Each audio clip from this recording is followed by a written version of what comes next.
Oo nga bang tatlong hari talaga nagsidalaw sa kapanganakan ng ating Panginoong Kristo at ito ay may pangalan pa na Gaspar, Melchor at Baltasar. At totoo nga bang sa sabsaban siya dinalaw ng mga ito? Dahil ito ang ipinamulat sa atin ng sanlibutan nung tayo ay wala pa sa katotohanan na merong tatlong hari na nagsidalaw sa ating Panginoong Kristo. Wala po tayong nabasa dyan na tatlong hari at wala ring sinabing pangalan dyan. Okay. Yon ang problema sa sola escritura.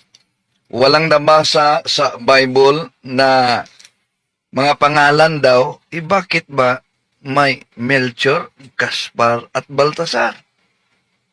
At totoo nga ba na ito ay tatlong mga hari?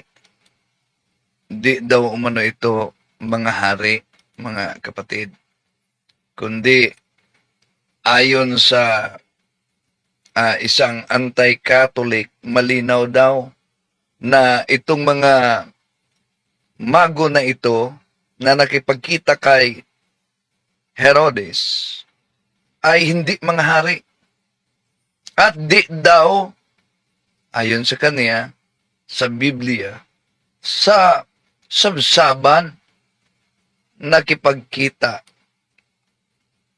sa nakipagtagpo at sumamba sa ating Panginoong Hesus nang isinilang na. Pero bakit ba, kung makita niyo yung bilin ng Katoliko, abay, nasa sabsaban talaga. O nga, no? Ating tatalakayan at sasagutin natin siya. Samahan niyo ako. Kasi umilingan, pag palaging inulit-ulit ay magmukha talaga ang katuhanan para sa ating mga kapatid na kulang ang kalaman. Ang pagkadaya ay maranasan sa iba't ibang paraan. Pero napakasakit pag madaya tayo sa pananampalataya. Dahil nanganib pati ang ating kaluluwa.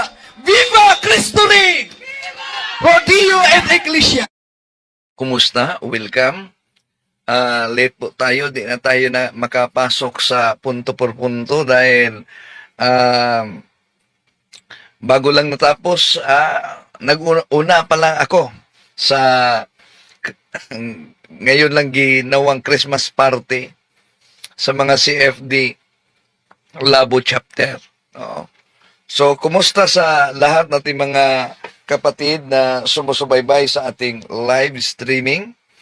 At gusto ko ipabot dito din, happy birthday kay Kaburnok, no, na nagdiwang sa kaniyang kaarawan ngayon.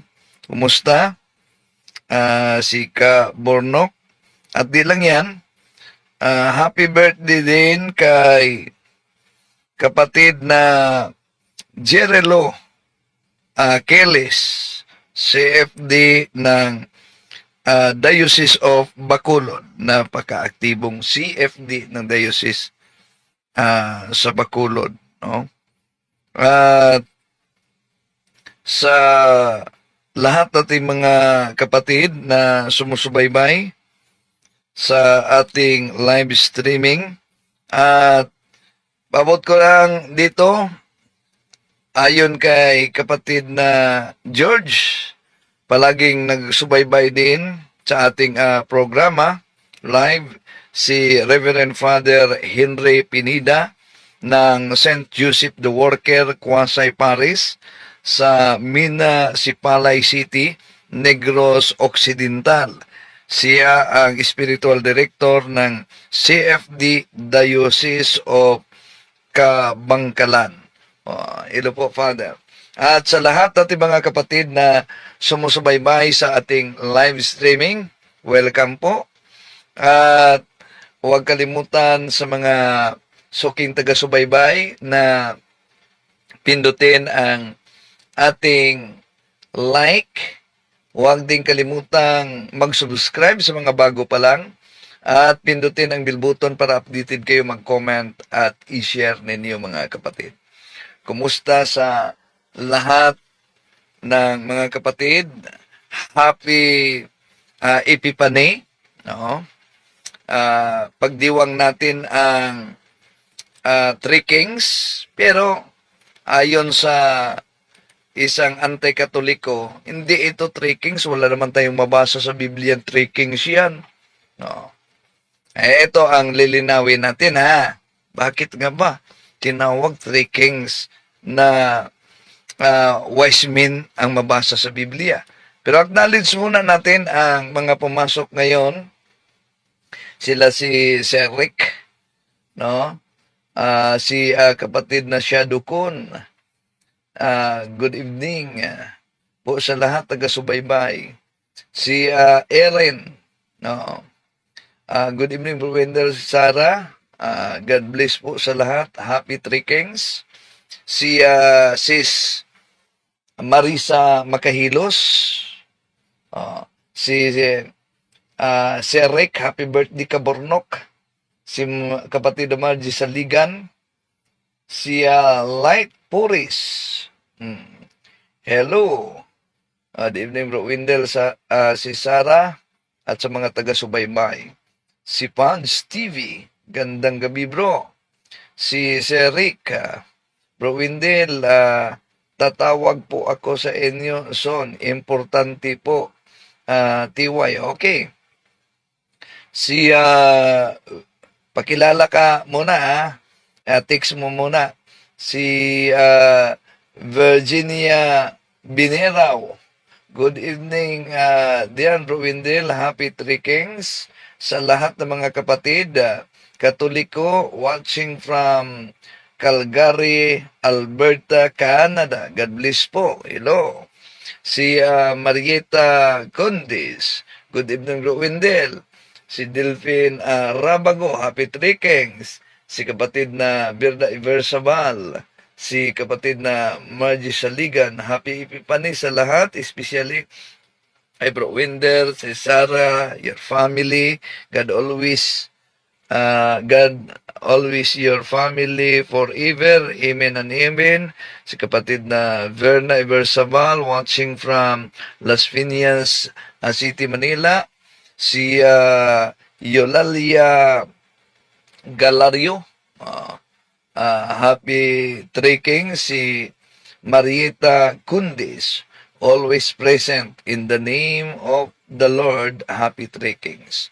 At sa mga kapatid natin diyan sa Pananampalataya at Katuwiran Facebook page, kumusta?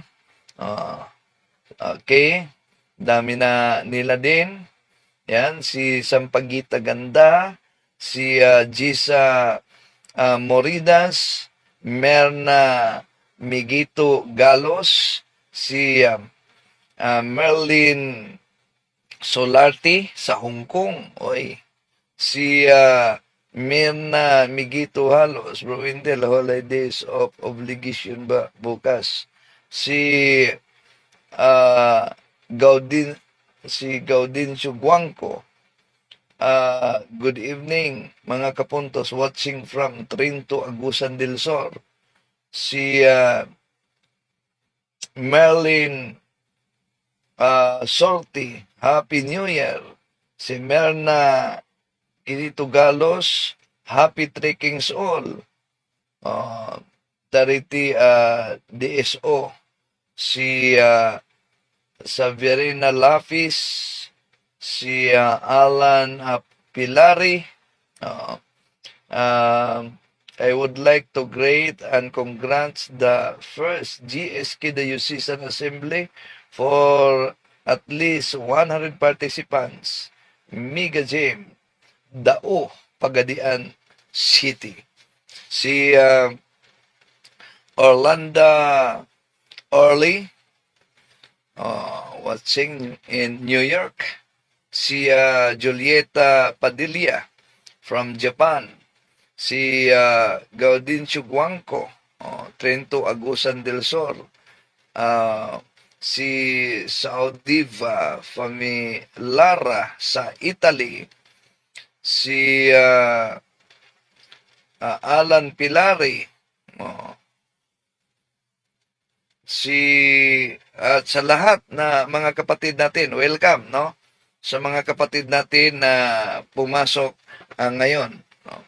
So, welcome sa lahat na mga sumusubaybay At sasagutin po natin itong request din kaugnay sa sinabing Totoo nga bang 3 hari talaga nagsidalaw sa kapanganakan ng ating Panginoong Kristo at ito ay may pangalan pa na Gaspar, Melchor at Baltasar? At totoo nga bang sa sabsaban siya dinalaw ng mga ito? Dahil ito ang ipinamulat sa atin ng sanlibutan nung tayo ay wala pa sa katotohanan na merong 3 hari na nagsidalaw sa ating Panginoong Kristo. Wala po tayong nabasa dyan na 3 hari at wala ring sinabing pangalan dyan.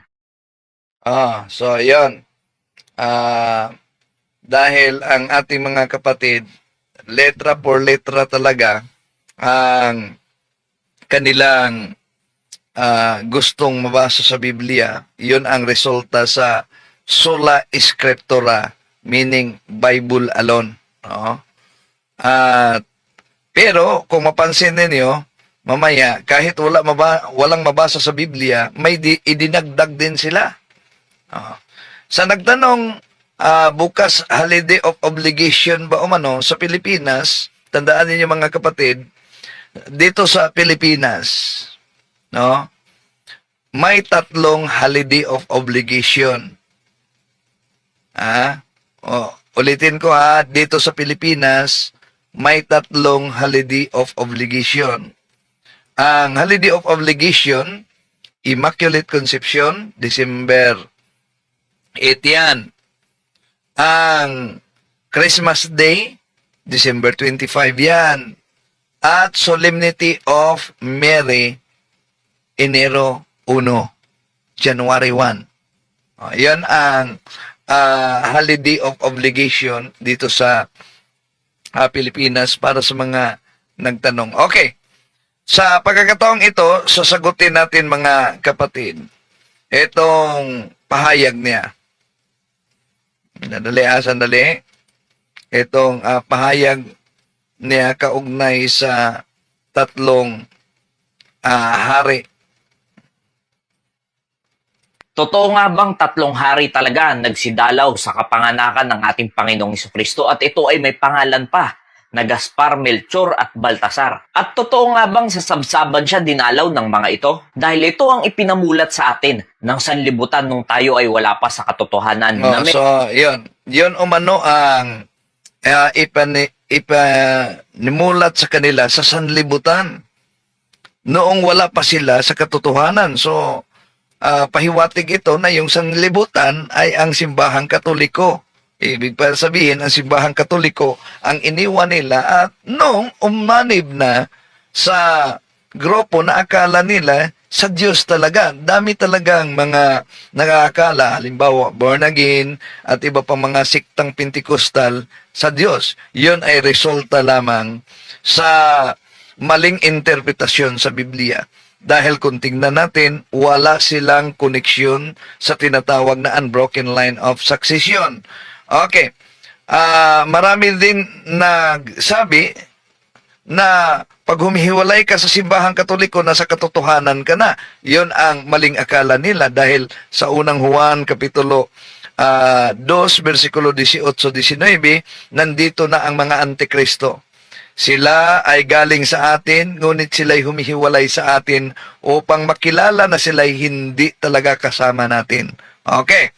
Ngayon, ano ang katunayan na ang Iglesia Katolika sa original Greek, gumagamit kasi siya ng Greek, pero yung pagbigkas niya sa Greek, maling-mali na. Mamaya, ipakita natin. Gumamit siya ng Greek.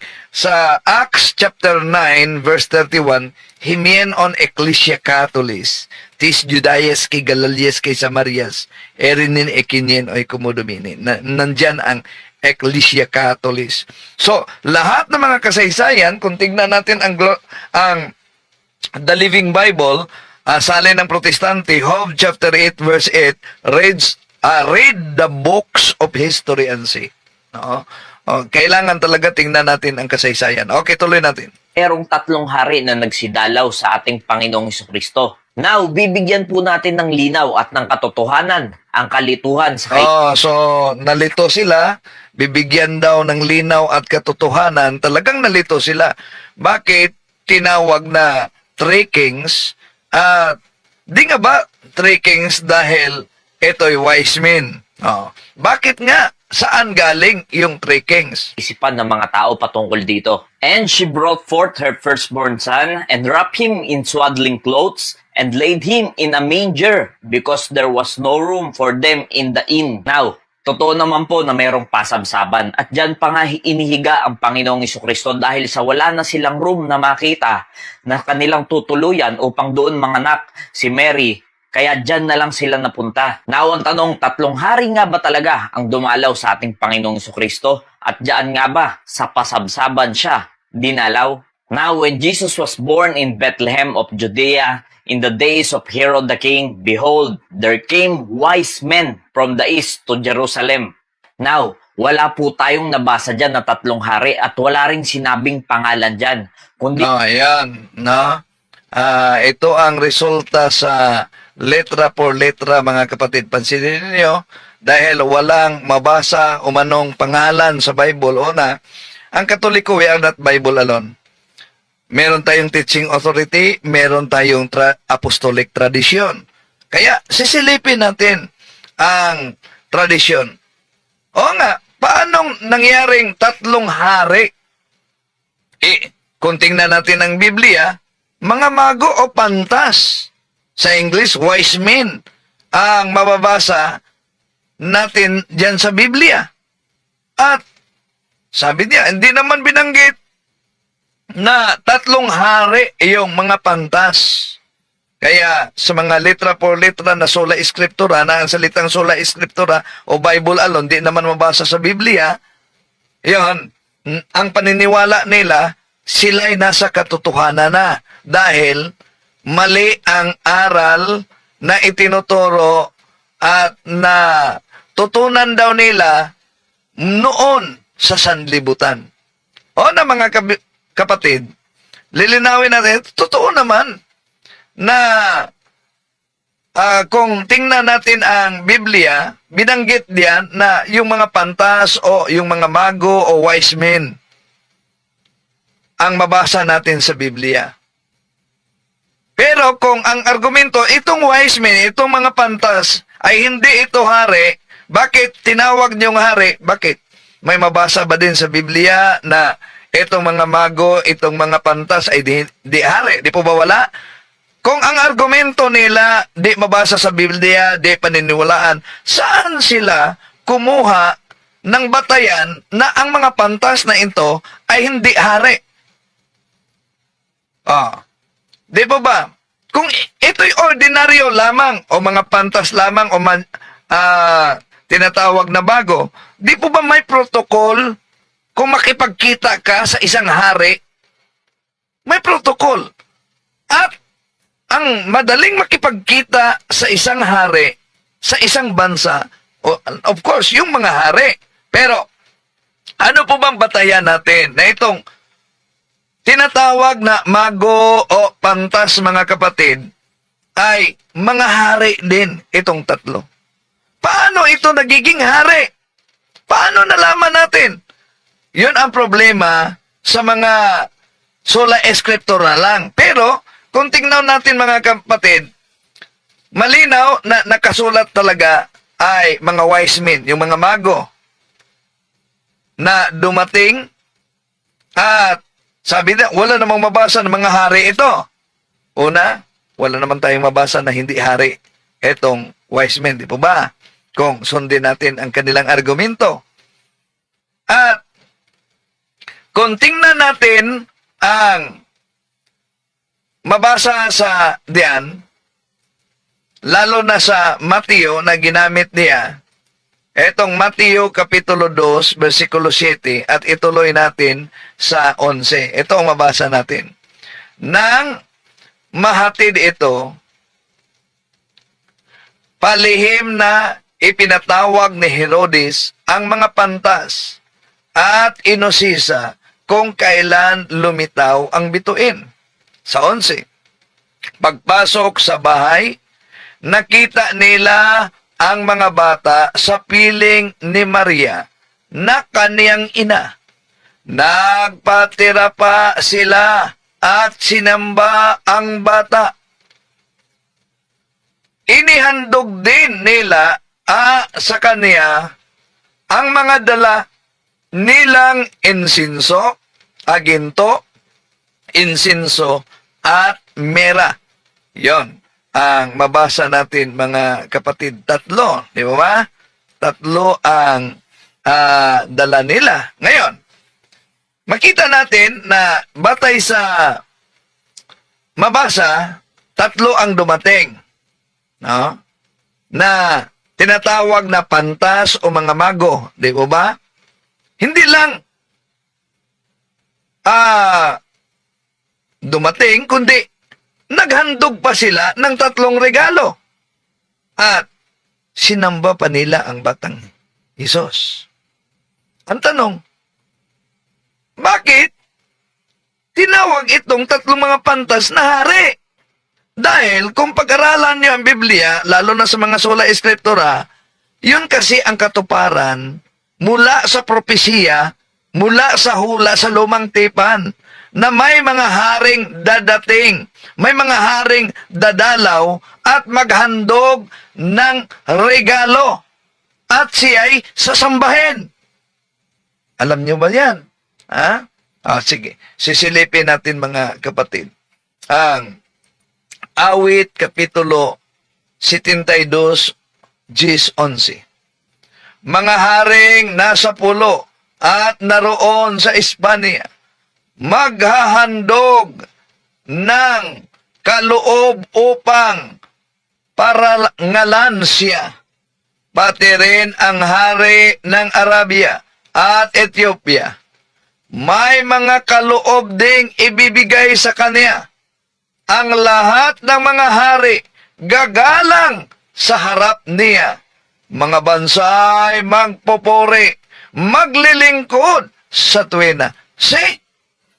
May hula pala sa Awit, Kapitulo 72, 11, na may mga hari na maghahandog sa kanya. Hindi lang yan.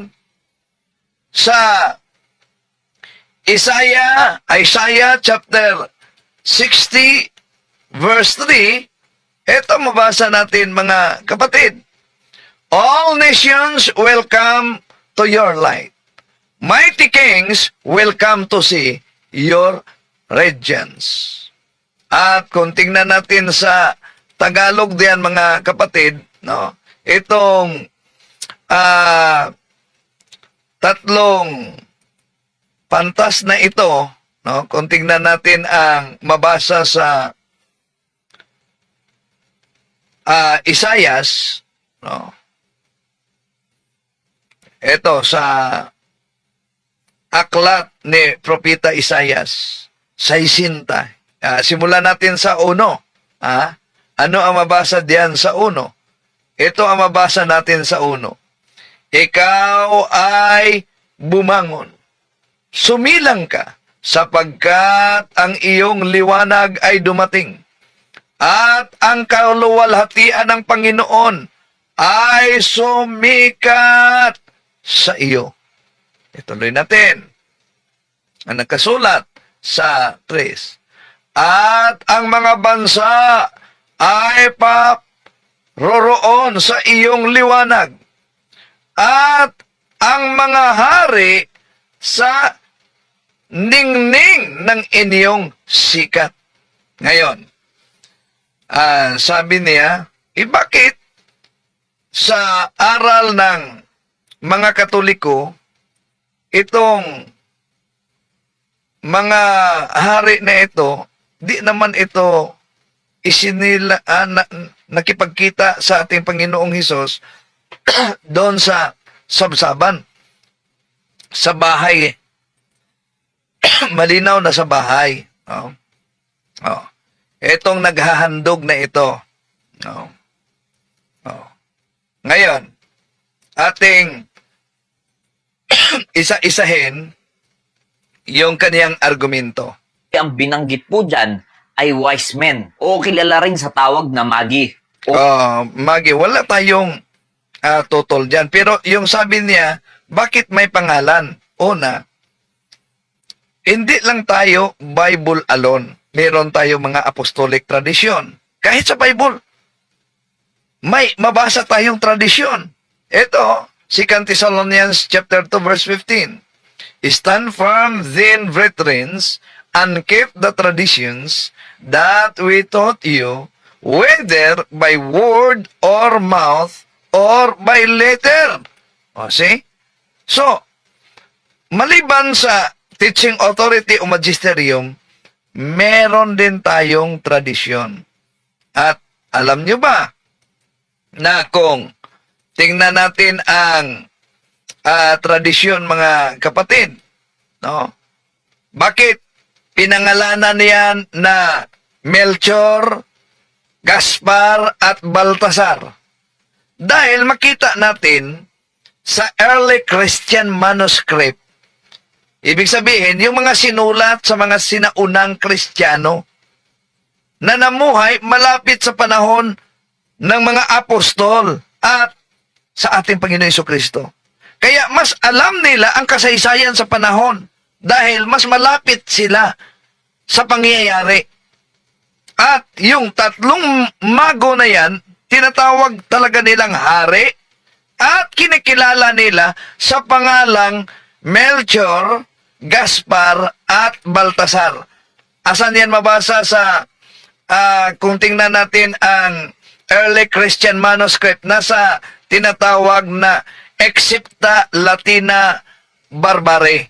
No, mabasa natin, ito ang makita natin, mga kapatid.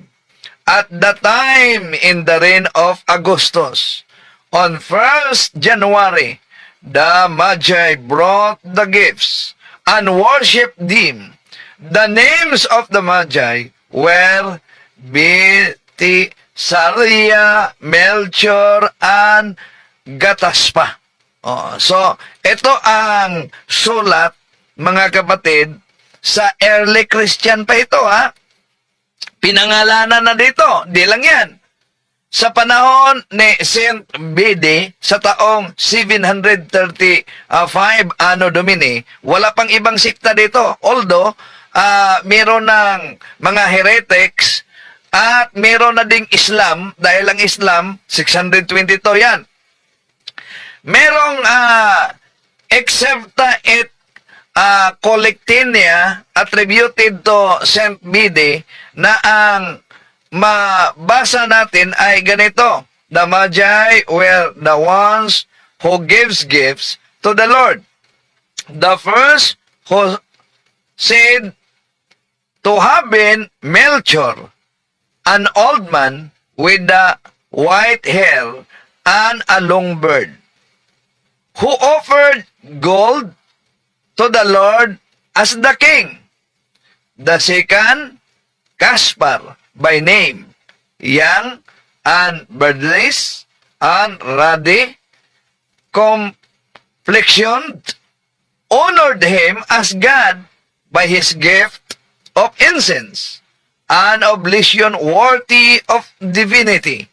The third, black-skinned and heavy bird, named Baltasar, by his gift of mirth, testified to the Son of Man who was to die.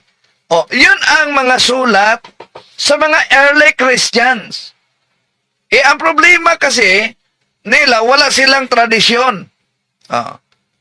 At kung tingnan natin ang kasaysayan dito, mga kapatid, batay sa mga tradisyon, mula, etong tatlong wise men ay kahit binanggit sa Bible na mga pantas ito, pero sa early Christians, kinikilala na ito na tatlong hari, kahit na sa sulat ni Origen sa taong 184 Anno Domini to 254 Anno Domini. Itong tatlong pantas ay kinikilala nila sa kanilang sulat na Three Kings. Yun din sa panahon ni Saint Leo the Great sa taong 400 to 461 Anno Domini. Kinikilala din itong tatlong mga pantas na tatlong hari.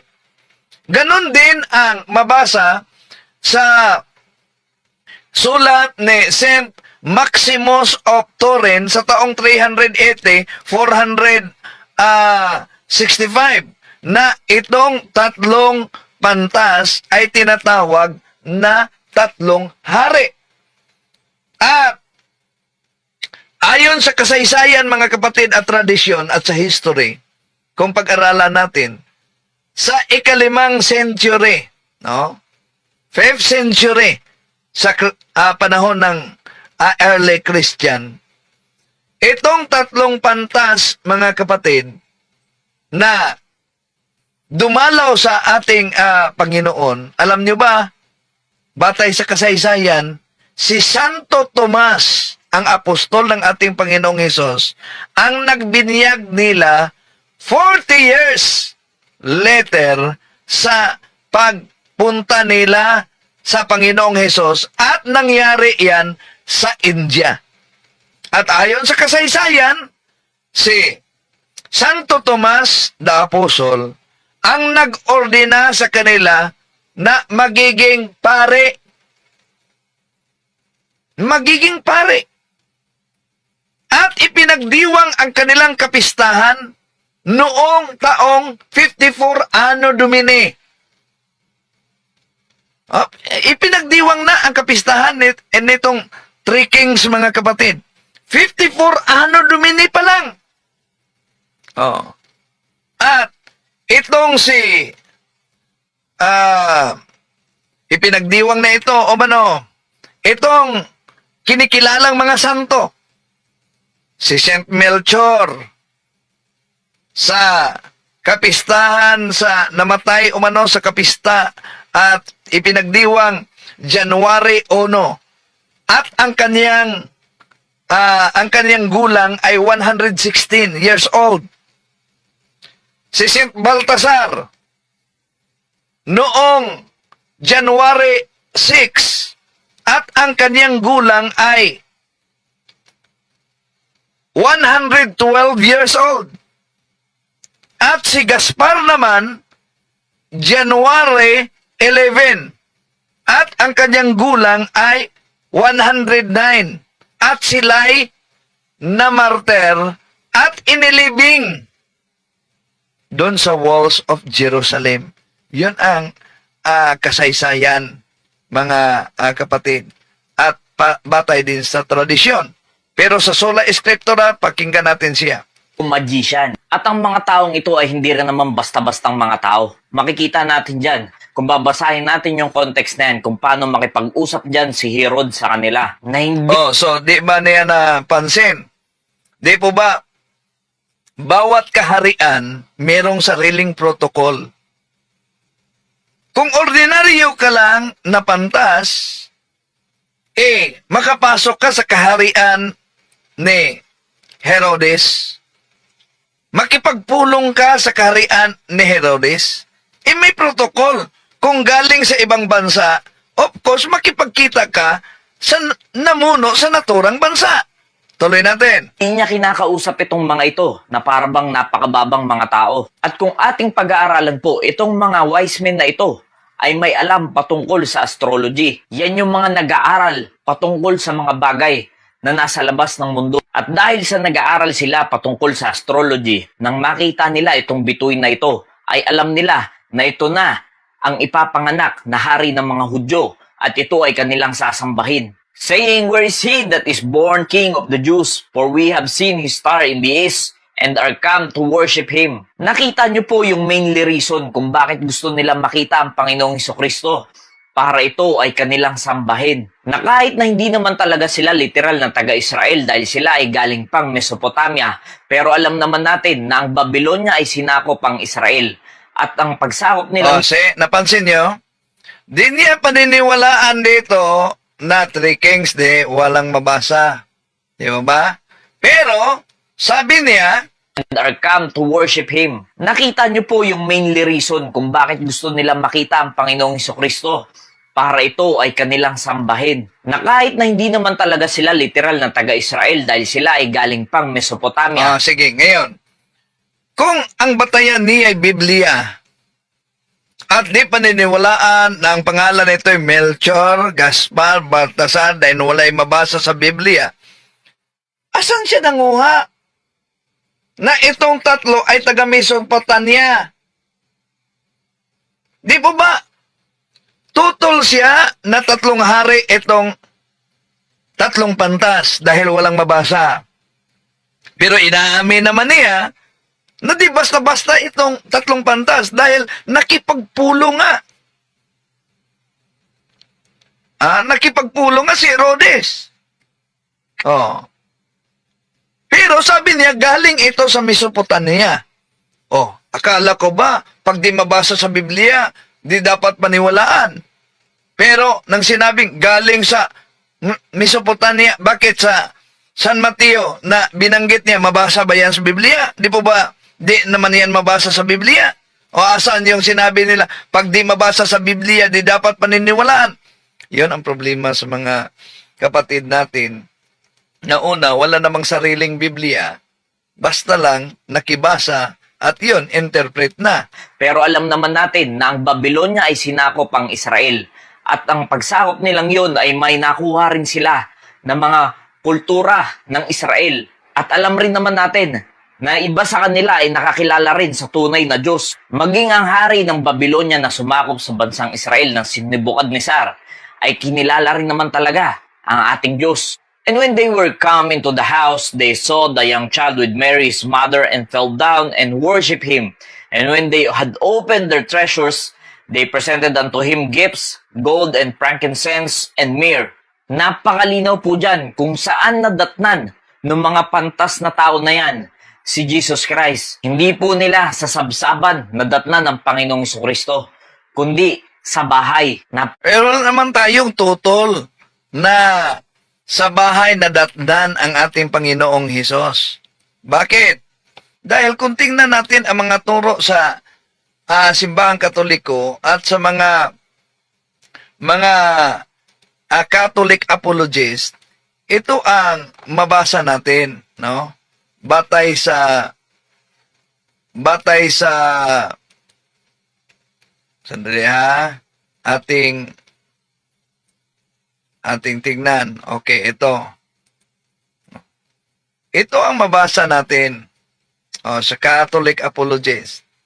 Ito mabasa natin mga kapatid. Pansin niyo ba? Ito ang mabasa natin. Catholic answer ito sa mga Catholic Apologists. No? According to the Catholic understanding, the reason why the Bible depicts the wise men visiting Jesus in a house, not in manger. So, yun ang mabasa. Sandali, may tumatawag sa akin.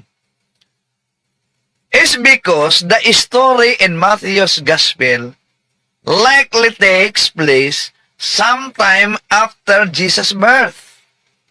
Meaning, the Holy Family had moved from the stable to the house by the time the Magi arrived. Yun talaga ang pangyayari na mabasa natin. Pero, siguro, ang gusto niyang ipahiwatig, bakit yung bilin makita ninyo nasa sabsaban? Yung tatlong pantas. Bakit? Yun ang makita natin. Una, isang simbolikal kasi ito. Hindi literal. Simbolikal na ipinakita ng ating Panginoon Jesucristo ay ipinanganak siya sa sabsaban. At simula nang ipinanganak siya, yung dala ng mga hari na regalo ay sumisimbolo mismo sa kanya. At ipinakita lang dito sa bilin na merong mga hayop, halimbawa yung tupa, dahil ang ating Panginoon Jesucristo ang kordero. Kordero ng Diyos na nag-aalay sa sarili. At ipinakita dito lang. Isang depiction lang ito para makita na sinamuhay sa humility. At may mga simbolo na ipinakita dito. Hindi literal, pero hindi itinuturo ng simbahang Katoliko na hindi talaga sa bahay. Nabasa na natin mga kapatid. Pero niliteral kasi sa pag-unawa nito mga anti-Catholic, di po ba? Ang simbolikal, halimbawa, ang ating Panginoon, ang Ama, gumagamit mismo ng simbolikal. Sa Numbers chapter 21, verses 8, 9, di po ba, tansong ahas ang ginagamit para sino yung makakita na nakagat sa makamandag na ahas ay gagaling. Pero, prefiguration yan sa crucifixion ng ating Panginoon Jesucristo. Ganon din ang bilin. Hindi yun literal. Nagpaalala yon at may meaning. Kaya, para sa kaniya mga kapatid, yun na. No? Business suit user. Sino ba to? Sandali muna. Naka-live ako ngayon. Okay.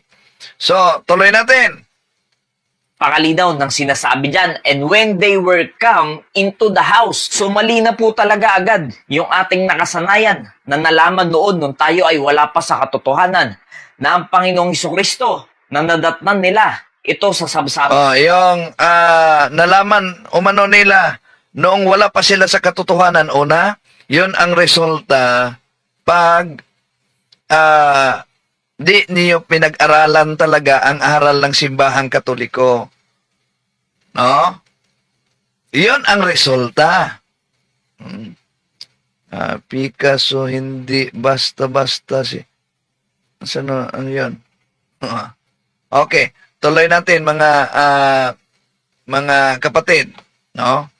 Wag mo nang tatawag ha. Naka-live pa ako. Dahil ang sinasabi ng Biblia, nadatnan nila ang Panginoong Jesucristo sa bahay na, hindi doon. Oo, totoo naman. Pero yung sa bilin, isang simbolikal yan na may ipahiwatig na kahulugan, na malalim na kahulugan.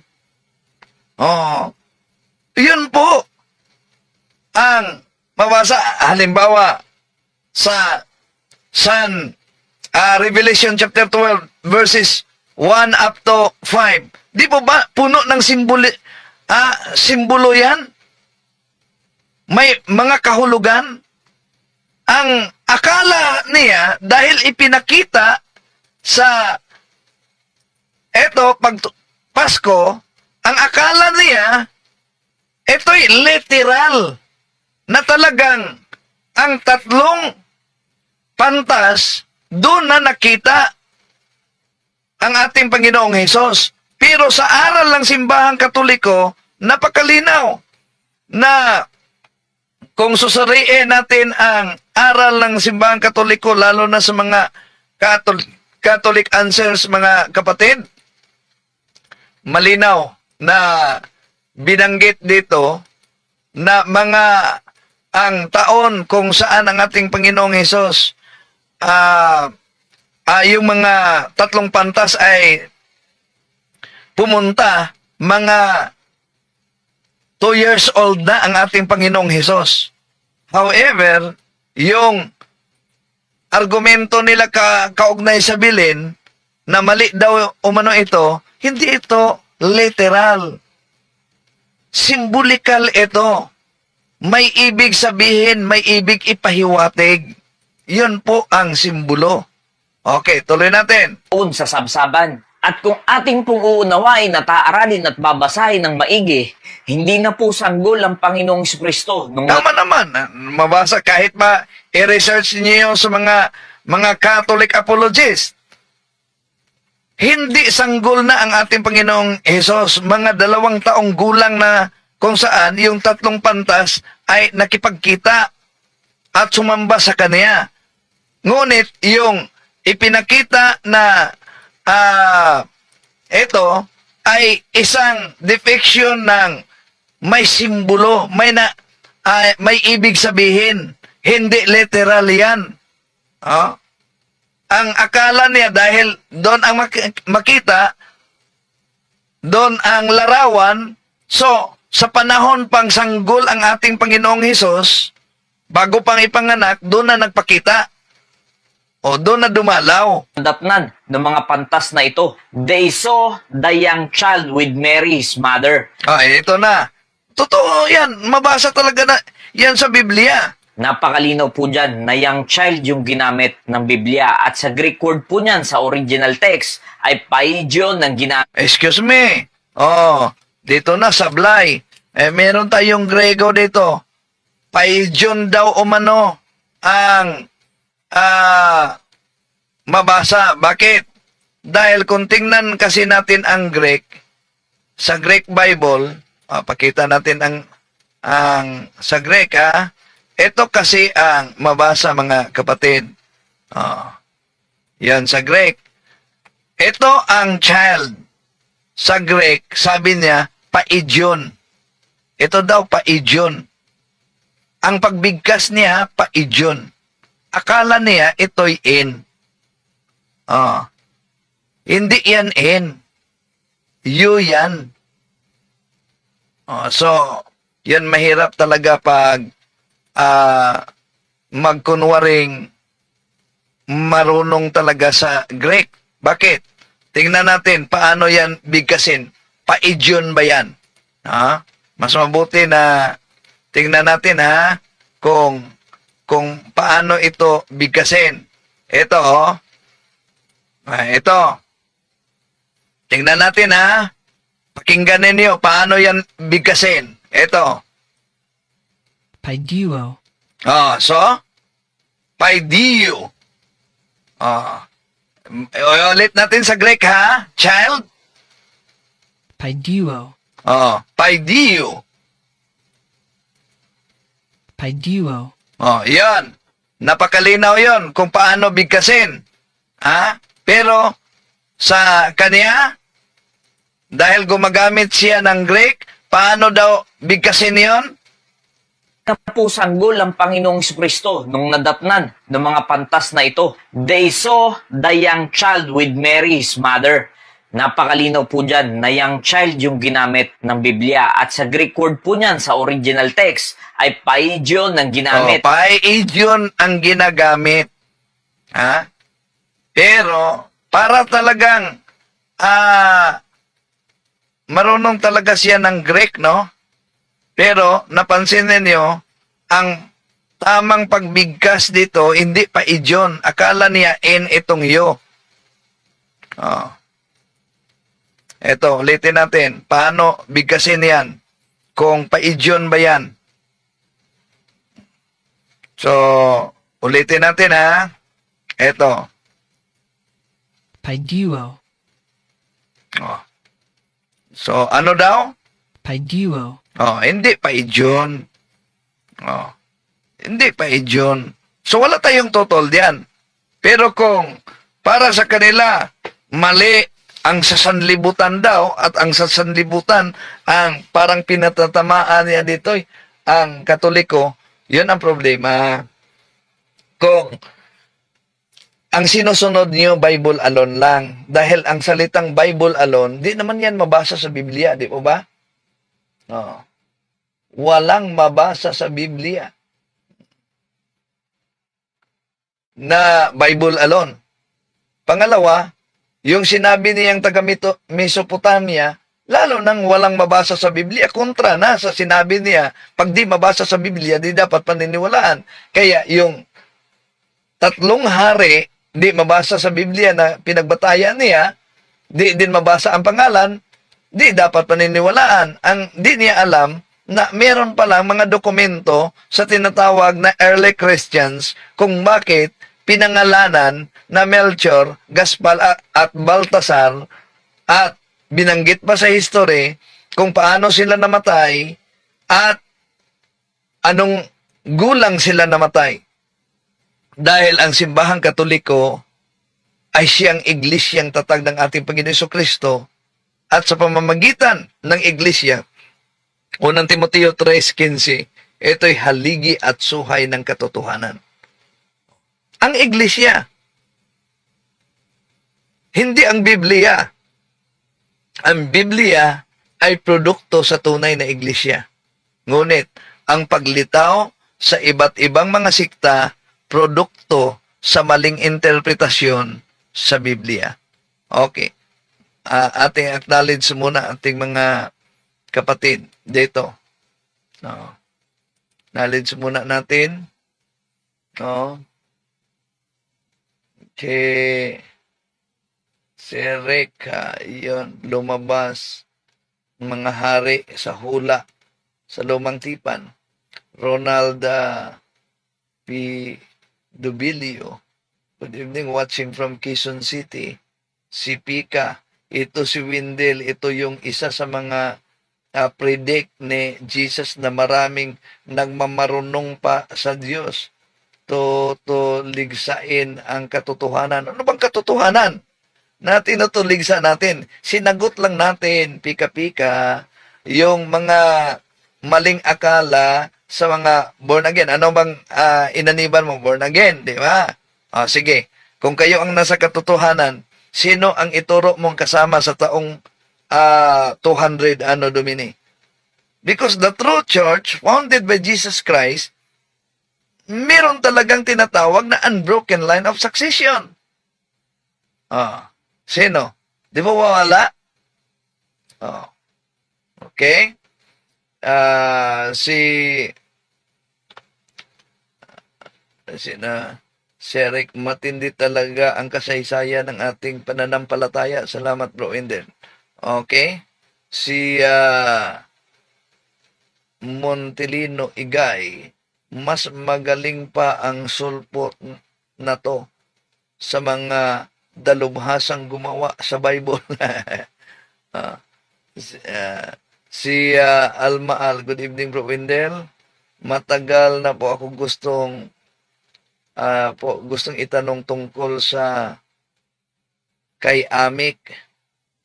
May kausap po ako, sabi niya po, nagamit daw ng husto si bro Amik ng mga taga Knights of Columbus kaugnay. Hindi, si bro Amik ang nagdesisyon diyan, no? Pero free si bro Amik, paano nagamit ng Knights of Columbus?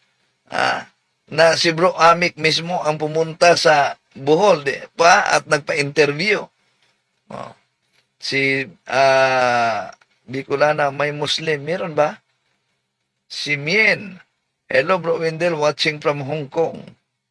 Papay Barnedo, God bless and good luck, bro Wendell. Okay, tingnan natin sa pananampalataya at katuwiran. Sa mga nagsubaybay dito, sila si kapatid na Ginny Alfici, galing lang ito sa birthday, sa Christmas party, Arlene Villodolib Ginto, si Joseph Bonifacio, sa lahat natin mga kapatid na sumusubaybay ngayon. Si Los Biminda Constantino, good evening, bro Wendell, happy trekkings. Okay? So, maraming salamat sa inyong pagsubaybay, mga kapatid. Sinagot lang natin itong isang mga ngaral na ito na gumagamit pa siya ng Greek para pagsuporta sa kanyang pahayag. Pero kung ang pagpigkas mismo sa Greek mali na, ano pa kaya ang interpretasyon sa Biblia? Di natin layunin na saktan damdamin ng ating mga kapatid sa bayang pananampalataya. Pagdasal po natin sila dahil sabi ng ating Panginoon, San Juan 17:17, Sanctifica ius in veritate, sermo tuos veritas est. Maraming salamat po. Hanggang sa muli, ito inyong lingkod, Brother Wendell Talibong. Bye-bye. To make his message known is our response.